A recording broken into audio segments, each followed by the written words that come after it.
नमस्कार, the Arvind Tiwari show में आपका स्वागत है।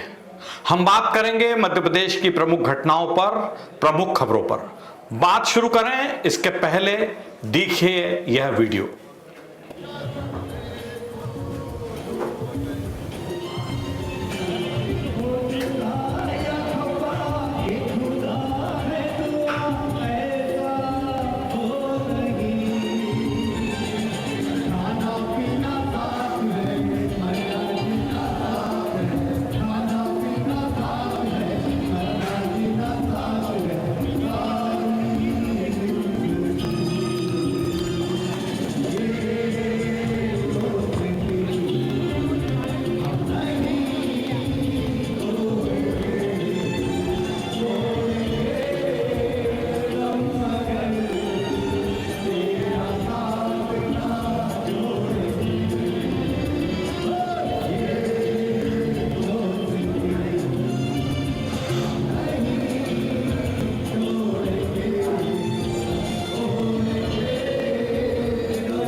देखा आपने यह वीडियो? यह वीडियो है भारतीय जनता पार्टी के राष्ट्रीय महासचिव कैलाश विजयवर्गीय ने कल जो भुट्टा पार्टी भोपाल में आयोजित किया थी उस मौके का। इस पार्टी में मध्य प्रदेश के मुख्यमंत्री शिवराज सिंह चौहान मौजूद थे, पूर्व मुख्यमंत्री कमलनाथ मौजूद थे और शिवराज सिंह चौहान के साथ मिलकर कैलाश विजयवर्गीय ने जो गाना गाया, यह दोस्ती हम नहीं तोड़ेंगे तोड़ेंगे दम मगर तेरा साथ ना छोड़ेंगे, इसको राजनीतिक हलकों में बहुत अलग अंदाज में लिया जा रहा है। मध्य प्रदेश की राजनीति में कैलाश विजयवर्गीय और शिवराज सिंह चौहान के संबंध किस तरीके के हैं, किस तरह के संबंध है, ये किसी से छुपा हुआ नहीं है। और इस दौर में कैलाश विजयवर्गीय और शिवराज सिंह चौहान का, जबकि ये माना जा रहा है कि मध्य प्रदेश को लेकर भारतीय जनता पार्टी का केंद्रीय नेतृत्व आने वाले समय में कोई निर्णय ले सकता है, एक बहुत ही खूबसूरत अंदाज में अपनी दोस्ती का इजहार करना राजनीतिक हलकों में चर्चा का विषय बना हुआ है। इस पार्टी में कमलनाथ भी पहुंचे थे, हालांकि वो शिवराज सिंह चौहान के पहुंचने के कुछ ही समय बाद वहां से चले गए।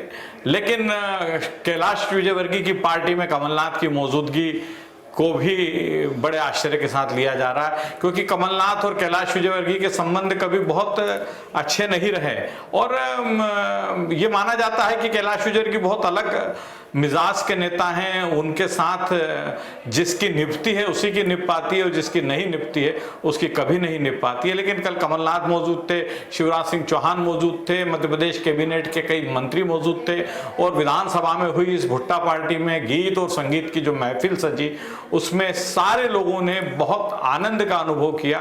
और आज कैलाश विजयवर्गीय इंदौर में थे, उन्होंने कहा, जब मुझसे बात हुई तो उन्होंने कहा कि मेरी भुट्टा पार्टी का इंतजार हमेशा भोपाल के राजनीतिज्ञों को और मीडिया के साथियों को रहता है और कल भी उसी अंदाज में कैलाश विजयवर्गीय की भुट्टा पार्टी हुई। दूसरी महत्वपूर्ण बात है ओबीसी आरक्षण को लेकर जो बैठक इस समय मंत्रालय में चल रही है। मुख्यमंत्री शिवराज सिंह चौहान इस बैठक की अध्यक्षता कर रहे हैं। इस बैठक में मध्य प्रदेश के मुख्य सचिव मौजूद हैं, महाधिवक्ता मौजूद हैं, ओबीसी के सारे मंत्री मौजूद हैं और ओबीसी के सारे विधायक मौजूद हैं। मध्य प्रदेश में ओबीसी के आरक्षण को लेकर कांग्रेस और भाजपा के बीच में जिस तरह से खींचतान चल रही है, उसमें इस बैठक को बहुत महत्वपूर्ण माना जा रहा है। यह बैठक 3 बजे शुरू होना थी, 3 बजे शुरू नहीं हुई है। यह बैठक जो है आधा घंटा विलंब से, यानी 3:30 बजे शुरू हुई थी। इसमें कमल पटेल मौजूद हैं, मंत्री भूपेंद्र सिंह मौजूद हैं, मंत्री मोहन यादव मौजूद हैं, इंदर सिंह परमार मौजूद हैं, इसके अलावा ओबीसी के अन्य कई मंत्री मौजूद हैं, विधायक मौजूद हैं। और कैसे इस ओबीसी आरक्षण के मुद्दे पर कांग्रेस ने जो इशू उठाए हैं उन्हें काउंटर किया जाए, उस पर इस बैठक में बड़ी चर्चा चल रही है। लंबी चर्चा है और मुझे लगता है कि बैठक करीब आधा घंटे और लगेगा अभी बैठक को समाप्त होने के बाद। तो बैठक में क्या निर्णय होते हैं, बैठक के क्या निष्कर्ष हैं, इससे हम आपको बाद में अवगत कराएंगे। लेकिन फिलहाल इस बैठक को बहुत महत्वपूर्ण माना जा रहा है क्योंकि ओबीसी आरक्षण का मुद्दा गरमाया हुआ है। मध्य प्रदेश में भारतीय जनता पार्टी की सरकार कह रही है कि कांग्रेस ने जो लेट लतीफी की, समय पर कोर्ट में नहीं गए, उसी का खामियाजा जो है ये भुगतना पड़ रहा है। कांग्रेस का कहना है कि हमने तो इस मामले में अध्यादेश लाके और व्यवस्था कर दी थी, लेकिन उसके बाद दमदारी के साथ भारतीय जनता पार्टी ने न्यायालय में लड़ाई नहीं लड़ी, उसी के कारण ये स्थिति निर्मित हो रही है। भोपाल से एक और अच्छी खबर है। आज मध्य प्रदेश के वो 4 खिलाड़ी और प्रशिक्षक जिन्होंने ओलंपिक में भारत का प्रतिनिधित्व किया था, का आज भोपाल में सम्मान हुआ है।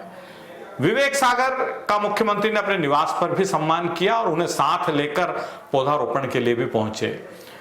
इसके पहले विवेक सागर और मध्य प्रदेश की खेल मंत्री यशोधरा राजे सिंधिया की जब मुलाकात हुई और यशोधरा राजे को विवेक सागर ने अपना ब्रॉन्ज मेडल दिखाया, तो उस मेडल को देखने के बाद यशोधरा राजे की आंखों में आंसू आ गए। मैं आपको याद दिलाना चाहूंगा कि सिंधिया परिवार सालों से ग्वालियर में सिंधिया गोल्ड कप के नाम से हॉकी का एक बड़ा टूर्नामेंट करता है और इस टूर्नामेंट में देश के लगभग सारे महत्वपूर्ण खिलाड़ी जो हैं वो खेल चुके हैं, अपनी मौजूदगी दर्ज करा चुके हैं। मुख्यमंत्री निवास के कार्यक्रम के बाद एक कार्यक्रम मध्य प्रदेश सरकार के खेल विभाग ने मिंटो हॉल में आयोजित किया था, जिसमें कोच शिवेंद्र सिंह, विवेक सागर, नीलकांता शर्मा और ऐश्वर्य प्रताप सिंह शूटर, जो हमारे मालवा, हमारे खरगोन जिले के हैं, उन चारों का सम्मान किया गया। इसके साथ साथ मेजर ध्यानचंद के बेटे अशोक कुमार का भी सम्मान किया गया। मुख्यमंत्री मौजूद थे इस कार्यक्रम में, खेल मंत्री मौजूद थे, भारतीय जनता पार्टी के प्रदेशाध्यक्ष मौजूद थे और इन सब लोगों की मौजूदगी में मध्य प्रदेश का भारत का प्रतिनिधित्व करने वाले मध्य प्रदेश के जो ओलंपियंस हैं, इनका सम्मान किया गया। ऐश्वर्य प्रताप सिंह हालांकि कोई सफलता हासिल नहीं कर पाए, लेकिन ओलंपिक में देश का प्रतिनिधित्व करना ही बहुत गौरव की बात होती है और आज उन्होंने जो खेल भावना का प्रदर्शन किया, मध्य प्रदेश सरकार ने उनका सम्मान किया। विवेक सागर और नीलकांता शर्मा ये जो है भोपाल की ही हॉकी एकेडमी के खिलाड़ी हैं। विवेक को लेकर तो एक महत्वपूर्ण घोषणा आज सरकार ने की है कि उन्हें मध्य प्रदेश पुलिस में डीएसपी बनाया जाएगा।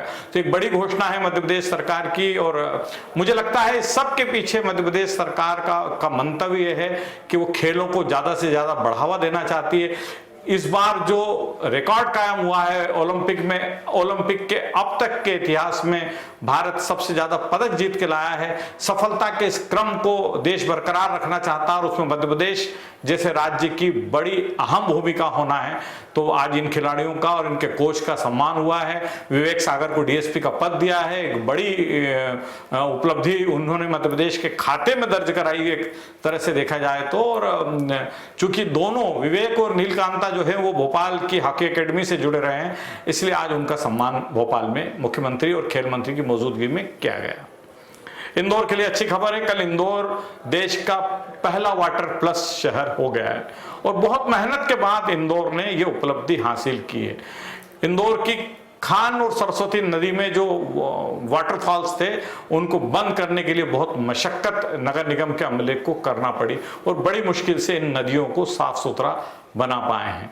तो उसी सफलता के कारण इंदौर जो है, और बहुत भागीरथी प्रयास इंदौर में नगर निगम की टीम ने, जिला प्रशासन ने किए थे। दरअसल इंदौर वाटर प्लस के मामले में देश का पहला शहर हो गया। इसका फायदा हमें आने वाले समय में स्वच्छता का पंच मारने के दौर में लगातार 5वीं बार स्वच्छता के मामले में देश में नंबर 1 आने के क्रम में 7 स्टार रेटिंग हासिल करने में भी हमें इसका फायदा मिलेगा। तो इंदौर नगर निगम की जो मेहनत रही है उसको लेकर मध्य प्रदेश के मंत्री जल संसाधन तुलसी सिलावट ने आज इंदौर नगर निगम के प्रशासक, इंदौर के जिला कलेक्टर और इंदौर नगर निगम के आयुक्त प्रतिभा पाल का सम्मान किया है। भारतीय जनता पार्टी के राष्ट्रीय महासचिव कैलाश विजयवर्गीय जो इंदौर के मेयर रह चुके हैं, उन्होंने कहा कि इंदौर को इस सफलता के बाद अब वाटर ट्रांसपोर्ट की दिशा में काम करना चाहिए। उनका ये कहना है कि इंदौर में जिस तरह से सड़कों पर वाहनों की भीड़ बढ़ रही है, हम जो जितनी जमीन उपलब्ध है उसका भरपूर उपयोग शहर के मध्य इलाके में कर चुके हैं। ऐसी स्थिति में यदि हम वाटर ट्रांसपोर्ट पर जाते हैं तो इस शहर के नागरिकों के लिए एक बड़ी उपलब्धि होगी।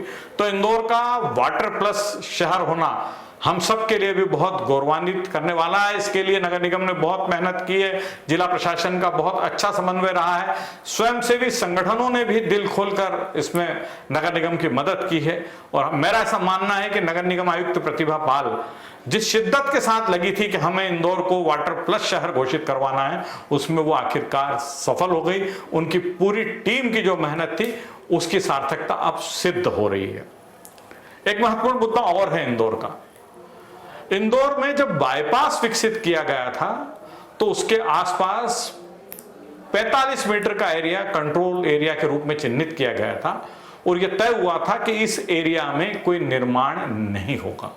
लेकिन बाद में सरकारें आती जाती रही और इस दौर में इस व्यवस्था में तब्दीली हो गई और आज हम देखते हैं कि बाईपास के दोनों ओर कई होटलें बन गई हैं, कई जो है ऑटोमोबाइल्स के शोरूम बन गए हैं, गार्डन्स बन गए हैं, उसके अलावा पत्थरों के गोदाम बन गए हैं। उस तमाम ऐसे निर्माण हो गए जिनके कारण अब बाईपास पे भी आए दिन जाम की स्थिति निर्मित होने लगी। पिछले दिनों टाउन एंड कंट्री प्लानिंग ने बाईपास के आसपास जो 22 निर्माण कार्यों को अनुमति दी थी, जो उनके नक्शे अनुमोदित किए थे, उन अनुमतियों को निरस्त कर दिया। और उसके बाद इंदौर नगर निगम ने फैसला किया है कि ये जो 22 निर्माण हुए हैं, चूंकि टाउन कंट्री प्लानिंग ने इनकी अनुमति निरस्त कर दी, अब इसलिए हम भी इनके नक्शे निरस्त कर देंगे। नगर निगम के अपर आयुक्त संदीप सोनी, जो कि भवन अनुज्ञा शाखा के भी प्रभारी हैं, उन्होंने भी आज बताया है कि हम वो 22 निर्माण जो कि कंट्रोल लाइन के भीतर हुए हैं, 45 मीटर की कंट्रोल लाइन के भीतर, उन्हें चिन्हित कर रहे हैं और इनके जो मालिक हैं उन्हें इन्हें हटाने के लिए नोटिस दिए जाएंगे।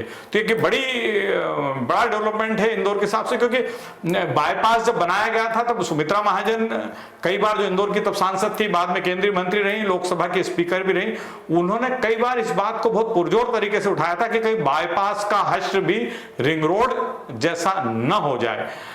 हालांकि वैसी स्थितियां नहीं बनी है, लेकिन आने वाले सालों में वैसी स्थिति बन सकती है।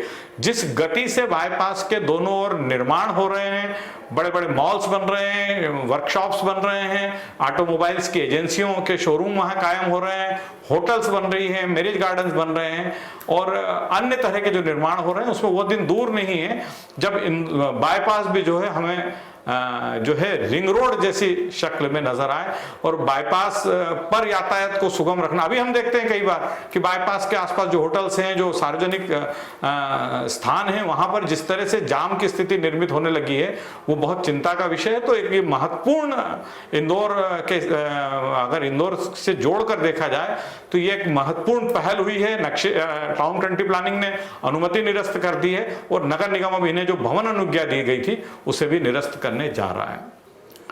मेरा एक महत्वपूर्ण मुद्दा जो है वो ये है कि पहले लंबे समय तक हम इस मुद्दे को, हमारे जनप्रतिनिधि भी बहुत जागरूकता से उठाते रहे थे कि बाईपास के आसपास निर्माण नहीं होना चाहिए, लेकिन पिछले कुछ सालों से जनप्रतिनिधि इस मुद्दे पर मौन हो गए।